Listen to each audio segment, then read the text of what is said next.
So, okay, let's cook ginisang pechay at pritong isda. Okay, 20 pesos na pechay, then 10 pesos na kamatis, tapos 5 pisong siling green. Yan. Tapos hugasan natin yung isda, which is bili natin sa galunggong is 50 pesos lang siya. Meron kasing bilihan dito na tumpok-tumpok lang, which is nakabila ako 50 pesos. Okay, lagyan natin siya ng konting asin kasi ipiprito natin siya. That one. Tapos yan ang ating pechay na halagang 20 pesos. Gigisa lang natin siya. Tapos gawa tayo ng sibuyas, bawang, tapos konting luya. So napakasimpleng ulam lang to, murang-mura, sok na sok sa budget, at the same time masarap siya. Okay, yan, bilisan na natin siya, then let's make it magic.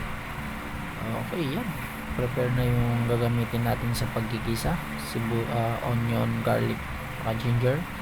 Then yan, gayat na yung ating pechay na igigisa natin. Tapos magic sardinas, mega sardines. Ay init tayo ng kawali para sa pagpiprituan ng isda. That one. Tapos yan. Okay, prito muna tayo saglit. Lapag muna natin yan kasi wala tayong videographer. Yan. Wow, let's see. Yan, si Gigi napiprito na. Yan, lapag muna ikaw. Pechay mega sardines. Sardinas ay 28 pesos. Binili ko lang dyan sa tindahan. Check natin isda. Yan, prito na yung kalahati. So isasalang ulit natin yung kalahati. Yan, lapag natin siya ulit. Waiting. So while we are cooking pechay, ay di galunggong, lapag muna natin siya. Yan na. Tapos yan, gagawa tayo ng sausawan. Yan, toyo, sili, kalamansi, tsaka kamatis. Tapos magigisa na tayo para sa pechay. Yan, sibuyas, bawang, tsaka luya. Tapos lagyan natin siya ng tomato paste, pampakulay. Tapos yung pangmalakasang mega sardines. Ito talaga magpapasarap yan yung mega sardines. Okay, buhos. Tapos lagyan natin siya ng tubig mula sa gripo. Yan. Pag mula sa gripo talagang masarap kasi yan. Tapos papakulon lang natin siya. Then ilalagay natin yung pechay. So lagyan mo natin ng patis, pampalasa. Tapos manghihiram tayo ng pampalasa sa magic sarap. Yan. Lagyan natin. Okay, taktakin natin kasi maliit lang nagawa kong butas. Yan. Yan, kumukulo na siya. Nilagay ko na yung sili, tsaka pechay. Boom! Ayan na.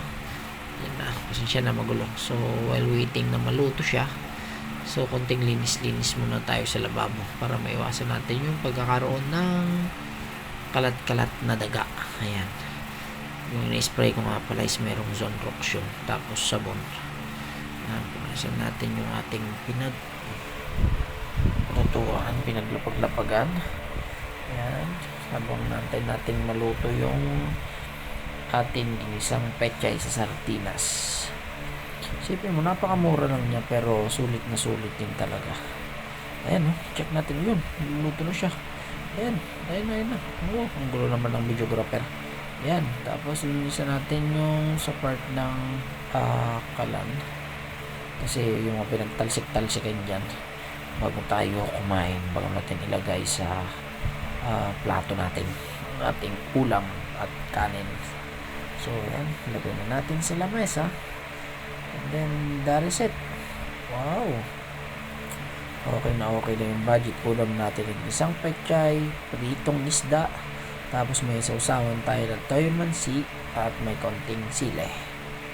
Yan siya, simpleng ulam lang siya pero I can say na marami kang tataob talaga to ng kaldero, which is masarap siya. Super budget meal na ulam na pangbasa talaga. So ayun, let's eat na para sa ating simpleng ulam for today. ginisang pechay at pritong isda na Gigi. That's it po.